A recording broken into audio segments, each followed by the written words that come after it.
Inside Natural Bodybuilding is presented by MTS Nutrition, Fit Body U,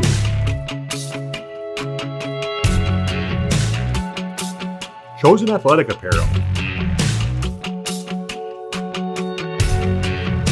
and TigerFitness.com. Now here's your host, Mike Superhuman Newman. Hello, bodybuilding, figure, bikini, men's physique fans. Here we are again. It's that time of the night for Inside Natural Bodybuilding, my favorite part of the week right here. Here at Inside Natural Bodybuilding, we cover more than just shows. We go deep. I mean, we're talking Axel Foley, Beverly Hills Cop, deep undercover into the sport of drug-free bodybuilding, and that's what we're doing here tonight. We go beyond contest results. That's right. We give our fans an inside peek into the lives of the incredible athletes in this industry. I'm Mike Newman, and this is Inside Natural Bodybuilding. So, I tell a lot of amateurs, when you're ready for the pro stage, or when you think you're ready for the pro stage, make sure you get your pro card at a big show. You know, you don't want to win your pro card at a lower tier show. There's a lot of shows out there that are good for, first-time competitors, but you want to make sure that you go to a big quality show. That way, if you get your pro card, you know you're ready for the pro stage. Now, out of the shows I've covered anyway, over the years, I think the Mr. Miss Natural Minnesota is in my top 5 highest rated shows out there. And if you win a show like the Mr. Miss Natural Minnesota, you know you're ready for the pro ranks. But the pros are going to be a lot different than the amateurs those physiques are. So we're going to talk to our guest about how he's going to get through that. But you always want to make sure you find an appealing show. And something else, I'll tell you what, Minnesota loves their bodybuilding. It was back in the day, I thought St. Louis was on top of the natural bodybuilding world. But I'll tell you what, man, in recent years, Minnesota has really pulled up. Minnesota's producing some really good pros in the bikini division, in men's physique, classic physique. A lot of them are coming out of Minnesota. I want to see a Minnesota versus St. Louis heads up. Aaron Callister versus Keith Hunter. That's what I'm talking about right there. But maybe they'll meet each other at the IPE World Championships. That's put on by John and Becky Arnold. That takes place the weekend of October 23rd and 24th in Liberty, Missouri. So maybe you'll see some Keith Hunter versus Aaron Callister competitors there, St. Louis versus Minnesota. There you have it. But our guest for tonight, he's a retired wide receiver who played 10 seasons in the NFL. Played his last game in 2016. I'm guessing he wanted to fill the competitive void. I mean, he's been playing sports since he was probably grade school through high school, played sports through college, 10 years in the pros, sports his entire life. So he retires. Now what's he going to do? Well, he has to maintain that competitive edge. Got to compete in something. You can't just sit around, right? So he finds himself on a men's physique stage. And not only is he on a men's physique stage, he's at the Mr. Miss Natural Minnesota. He goes right to the top. This is his first show, too. His very first show. He gets ones all the way across the board in the men's physique division, earns his pro cards in dominant fashion. Nobody even got a second place. I talked to all 5 of the judges. Nobody gave him. It was a clear first place winner. And he has done some quality competitors, Dan Corsi. So if Greg wouldn't have showed up, Dane would have got his pro card. Dane Corsi got second place. Max Lukowski took third place. But our guest tonight edged them both out with ones all the way across the board. So we're going to talk all about it right here, right now, ladies and gentlemen. Woo! The 2020 NAMBF Mr. Miss Natural Minnesota Men's Physique Champion and your newest IPE Pro in the Men's Physique Division. He is Greg Jennings. Hey, Greg. What's going on, Mike? Pleasure to be on. I appreciate you for having me. Likewise. So let's talk about this. When did you first start talking about competing? Oh, man, it literally was about a year ago, Okay. And my motivation was really my wife. She competed in a marathon, and she's not a marathon runner. She did something that was outside the box, and I was left looking at myself wondering, okay, what are you going to do? And so I decided to get myself in shape. I saw a couple magazines, the Men's Health and Muscle and Fitness, and I was traveling to work, and I told myself I want to be on one of the cover of those magazines. Yeah. And didn't quite know how I was going to approach that or get to that point. And it resulted in me coming back to my local gym and finding a competitive coach that was competing. I wanted somebody that was going to be able to show me the ropes while having that. And that's kind of how it all started. I never anticipated to fall in love with it the way that I have, but that's where it all started for me. So years ago, let's just say 2 or 3 years ago, you would have never seen yourself competing on a men's physique stage. Absolutely not. I've never thought to compete on a men's physique stage, never even entertained the idea of bodybuilding and what that would look like. Yeah, man, it was all functional training for me, all sports specific. I thought I knew it all until I was introduced to this. Yeah. Okay, so there was a transition phase from training for the NFL versus training for a men's physique competition. Well, let's talk about that then. What was the biggest transition that had to be made in your training between training for the NFL and a men's physique competition? I think the biggest transition was not forgetting what I had learned, but allowing myself to learn again and not coming off as if I knew everything. So becoming a student all over again, taking all those applications that I had once known and kind of shelving them and allowing someone who was in this arena, in this world, to just nurture me. Yeah, that's important. You got to be open-minded. There are people out there that think they know everything. Well, if I think you know everything, then I'm going to stop telling you anything. And then you're really not going to know something you should know. So don't be a know-it-all. You got to be open-minded. If you're closed-minded, you limit what you can learn. So good stuff there. So what about when you were walking on stage? Were you nervous walking on stage? Oh, man. So, Mike, check this out. So I'm getting to the show. And I remember I have my trainer on my right side. I have my wife on my left. And we're walking in. And I'm like, man, this feels like Sunday. And I said, the only difference is I don't know my opponent. I know nothing about my opponent. And so there was an anxiety that kind of started to come over me. And then it was like this little guy on my shoulder was like, no, it doesn't matter who your opponent is. You've put in the work. All you can control is what was in your possession to control. And once I got into that mental space, it was all about me. It was all about what I had done to prepare for this moment. Placing didn't matter any longer. It was just that. But how do you control at that point? Exactly. The nerves were there. And so thinking about, okay, don't mess this pose up. And if they ask you to quarter turn, make sure you quarter turn the right way. And, don't prolong anything. Don't stumble. Like stay tight, all these cues I'm being reminded of before walking on stage. And it creates this sense of overwhelming feeling. But then once I was out there, it's like I forgot it all. And I just let whatever happen. Definitely. You're nervous right until that moment you walk on stage, and it kind of goes away for a little bit. But the judges said you had good stage presence. That was one of your strengths, actually, was your stage presence. How many weeks did you take to prepare for this competition? So I started training actually in November. So it was about 7 months. I don't know not quite 7 months. I don't know what that equates to in weeks, but long enough.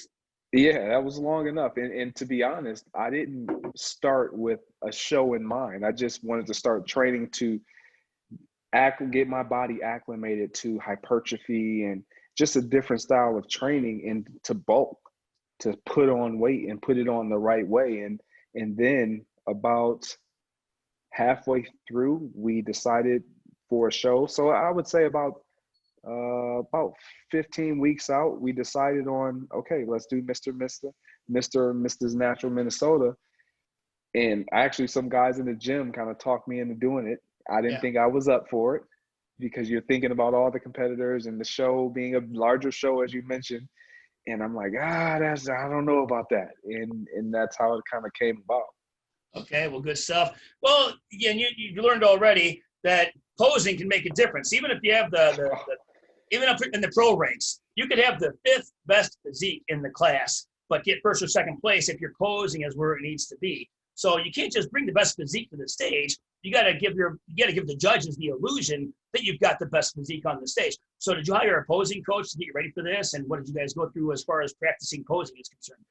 I was so fortunate because 2 weeks out, 2 weeks from the date of the show, I reached out to IFBB Pro here locally, Monte Bailey.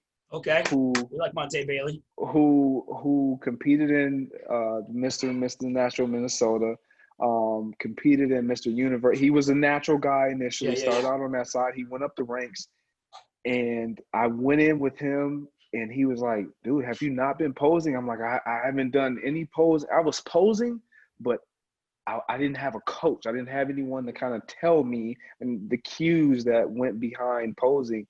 And so for about the 2 weeks, I was just in it with him every single day. And he got me into a close enough shape to where my cardio and posing was, and my stamina was there, and my ability to actually feel like I was confident and believe in what I was presenting to the judges was going to be efficient and suffice. Okay. Now, like, just say, for instance, a lot of the time, who gets the pro card is determined by who shows up. Like Dane, who took second place next to you, would have gotten the pro card if you wouldn't have showed up. And you're going to be at a show in the future. It could be your show, but you always got to count on somebody showing up who you didn't see coming. Did the judges, because the pros are going to be a lot different than the amateurs, of course. So did the judges give you any feedback as to what you need to improve on to excel at the pro level? No question. Posing was one of the things that I got feedback on. And it wasn't so much from the judges, to be honest. It was from a lot of individuals backstage that were running events, for future events, worlds and whatnot. They were like, man, you really have a great physique. You got to work on your posing. I knew that coming in.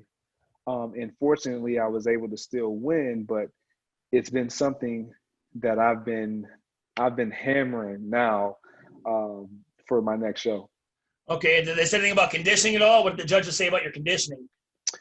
So I didn't get any feedback on the conditioning, to be honest. I was looking for that.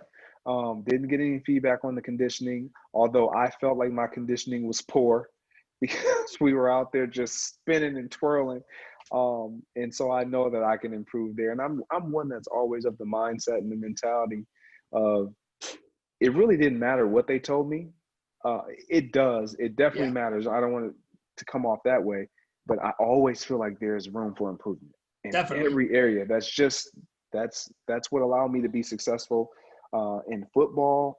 And that's what I feel like allows me to be successful in life. It's like, nah, you don't have it. You might know something, but there's more that you can learn and more that you can add on top of what you already know. Yeah.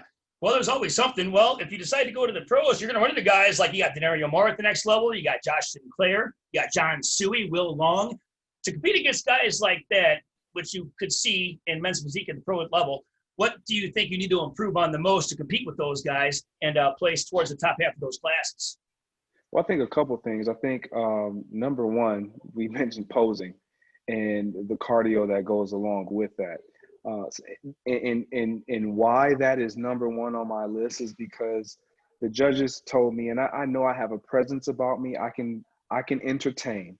Yeah, that's always a plus. But when you don't believe and you don't buy yourself what you're selling, it's hard to present that. It's hard to sell it.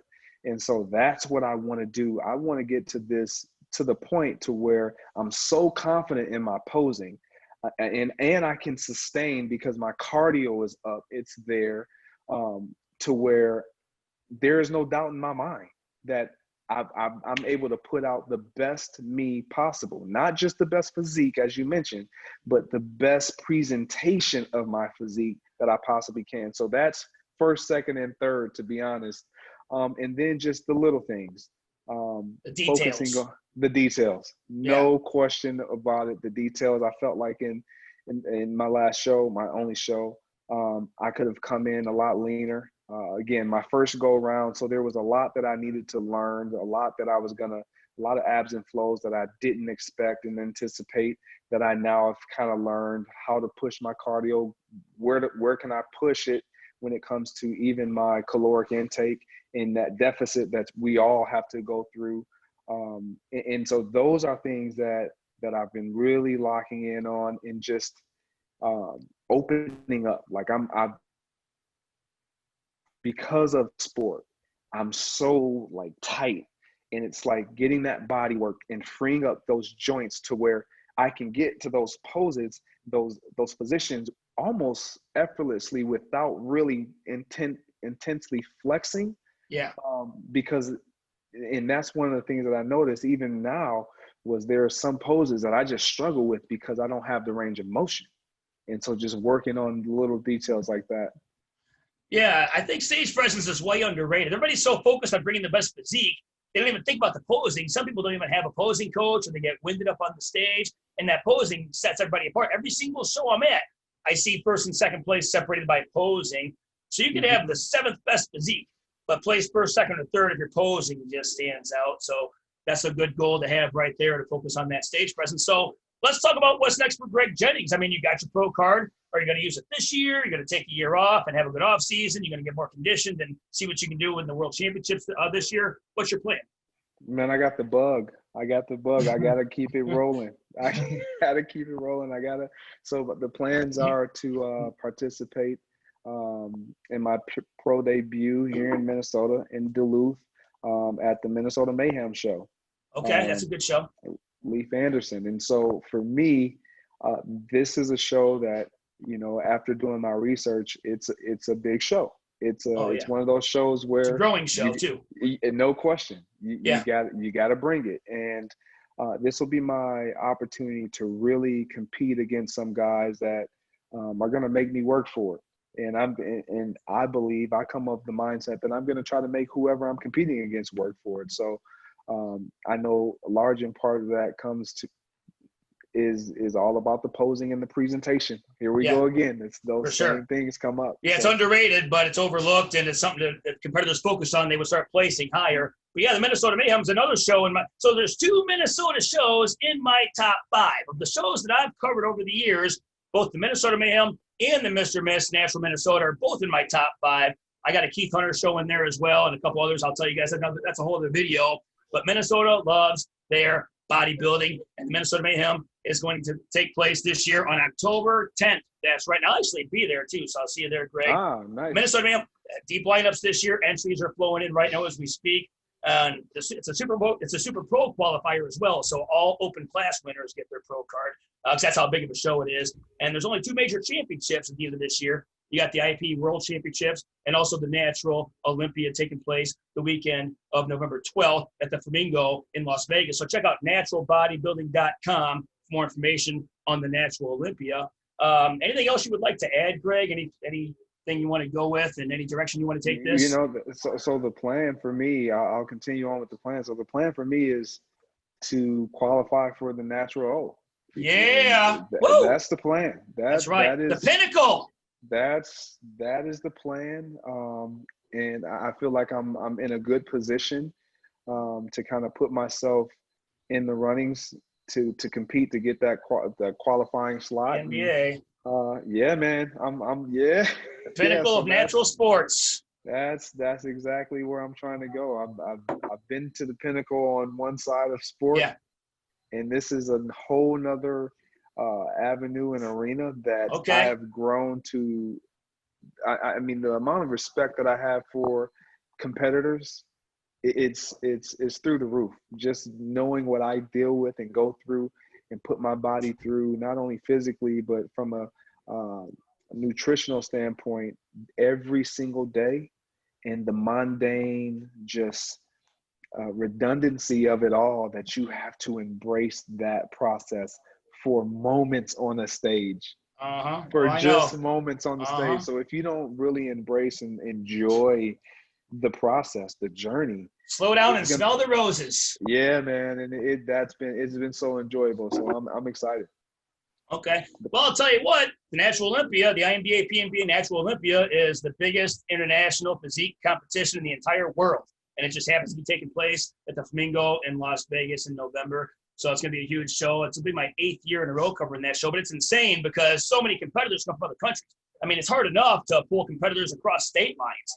There's competitors flying over in teams of 20 and 40 and more from Greece and Italy and Spain and just all over the place just to compete at the prestigious Natural Olympia. So you're going to be competing against not only the nation's best, but the world's best. but your first stop's at the Minnesota Mayhem. And I'm actually going to be at both those shows, so I'll get to see you improve as the months go on.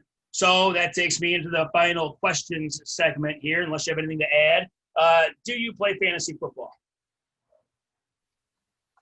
Do I play fantasy football? Yes. I do not play fantasy okay. football. I didn't know, because I just wasn't sure, how you guys in the NFL, if you paid attention to that kind of thing, or if you actually looked attention to it.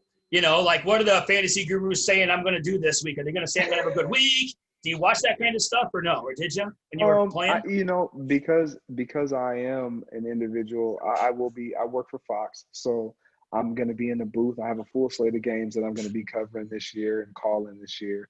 And so I try not to get into the fantasy aspect of it. Yeah.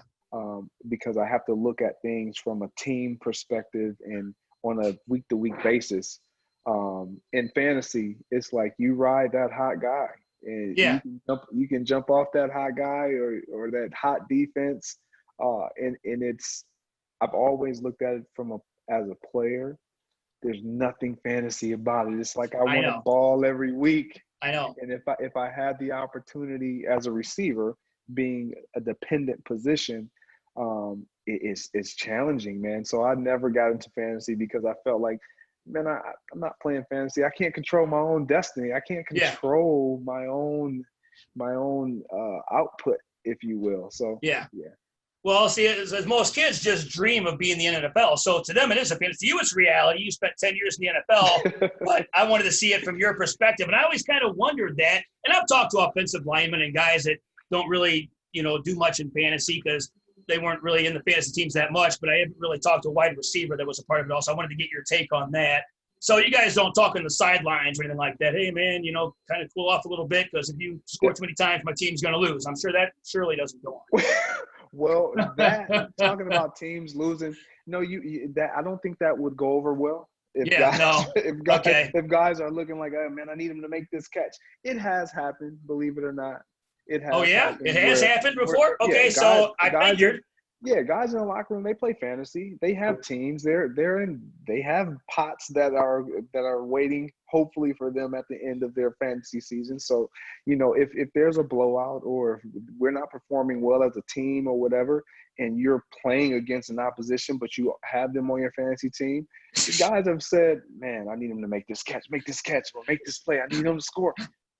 Things like that. And it's all fun and it's all like, because as a competitor, you still want to win. But when the opportunity of you winning is gone, like, okay, what else can I get out of this? Very, very interesting. Okay, that's about what I figured. I just wanted to clarify that. And something else, I like to talk about life-changing moments around here. I like to talk about, just life turns, life events, the beginning of new chapters. So for you, that was when you were drafted by the Green Bay Packers, 2006 out of Western Michigan in the second round, 52nd overall, right? Okay, Now were you just that day? That must have been a special day. That was a turning point day where you went to the next chapter of your life. Did you know you were going to be drafted that high, or did you think you would fall lower? Did you think you would get drafted higher, or what were your thoughts that day, right as you got drafted? What were you like? To honestly, everyone feels like they should be drafted higher. Yeah, Even if it's second round, it does exactly. I got drafted third overall. I should have been first. Right, I got you. I mean, you're not a competitor if you don't feel like that. Right. But, I knew I would fall in that late first round, second round slot. Didn't quite know where. And the way that it started to unfold for me, quick story. So I had a buddy that I went to school with. We went to high school together. He went to school out in Washington State. Yeah. And so he was getting drafted as well. And we went out to breakfast the night before the draft, and we sat down. We were like, man, so what are the teams that you just don't want to go to? Oh. And he gave his list, and my list started with the Green Bay Packers. It was like, because as a Michigander, I was a Barry Sanders fan, Detroit Lions fan, and he always ruined Thanksgivings. And the colors, I thought they were horrible. Yeah. And I despised Green Bay. Everything Green Bay, I couldn't stand Brett Favre. And so before draft day, teams that are interested, they typically protocol is they'll they'll hit your number just to see if this is the working number that you're going to be using on draft day.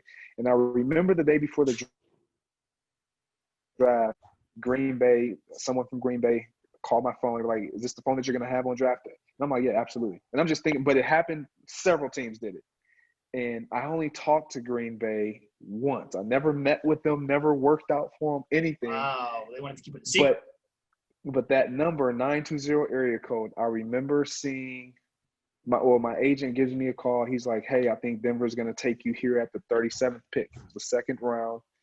And at the time, I had a cousin playing for Denver. And I'm like, oh, great, that'd be perfect. And then a trade happens for Javon Walker, who was a receiver for the Green Bay Packers. And that's when I started to kind of put the pieces together like, oh, now they have a void. I'm going to end up in Green Bay. And so, no lie, Mike, my phone rings at the 52nd pick. And I look down and I see 920. And this is my response. I pick up my phone. It's a flip phone, obviously. And I look and I'm like, oh. And that's literally my response. I slumped down in my chair and I'm like, oh my gosh. And next thing you know, I answer the call and they're like, Greg, we're going to take you right here. Are you excited to be a Green? Absolutely. I'm excited. I can't wait. Yeah. After just slumping down in my chair and everything. But it was a life-changing moment. As I also believe this was for me, transitioning into, bodybuilding and just this way of life, health and fitness, and really taking it serious. And it's now become a lifestyle. Yeah, well, good stuff. Well, that's all I got for you, Greg. Is there any other shout-outs you want to give to anybody or mention anything out there before we take off? Absolutely, man. My trainer, man, Chris Ketting, phenomenal guy, young, up-and-coming, classic physique guy. He's one. Remember that name. You heard it right here from me. You heard it on Inside Natural Bodybuilding first. Right here, Chris Ketting. Okay, well, good stuff. Well, thanks to our sponsors, MTS Nutrition, Fit Body U, and TigerFitness.com. Get your phones out. Go to TigerFitness.com and place yourselves in order. Look for Greg Jennings at the Minnesota Mayhem on October 10th. Follow that up with the Natural Olympia, the PNBA, INBA. This is Greg Jennings and Mike Newman, and you've been watching Inside Natural Bodybuilding. Thanks again. We'll see you next week.